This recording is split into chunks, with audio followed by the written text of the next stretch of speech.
inama tumazemwo iminsi ibiri yari inama ngirakamaro kubera yuko icambere nuvuga nuko twebwe turamenyesha makuru tukaba twari kumwe n'abafise amakuru bategerezwa kuyatanga kugira ngo natwebwe tubashikirize abategerezwa kuyumviriza. Rero ikibonekeje nuko hariho bamwe mu bafise amakuru abono kwita abavugizi binzego zigihugu bafise amakuru, ariko ugasanga biragoye rimwe na rimwe kugira ngo ayo makuru twebwe abamenyeshamakuru tuyaronke kugira tuyashikirize abategerezwa kuyumviriza.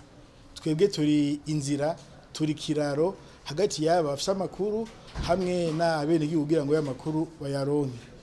Rero muri inama twarabonye yuko bivuye ku bavugizi bamwe bamwe bakavuga yuko ahigi usanga tubabaza inkuru ariko batarayironka bakaturindiriza, mbere ugasanga yagiriyemwo ukanamuburana gose ya nkuru utaranayironka. Cetuma rero muri kwa gukora kwacu gushiza nkuru abazumviriza bene gihugu usanga rero biriko biragorana.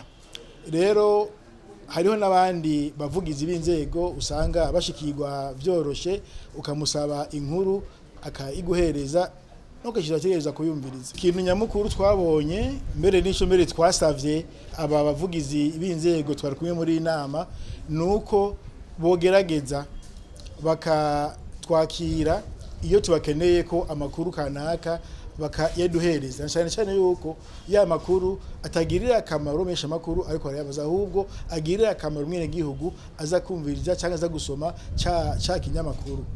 Aho rero twarasavye yuko bogerageza bakatwakira kuko ataguha ya nkuru cyabisanga biriko bironona akazi kazigamenyesha makuru kugira ngo dushikiza amakuru abayakeneye.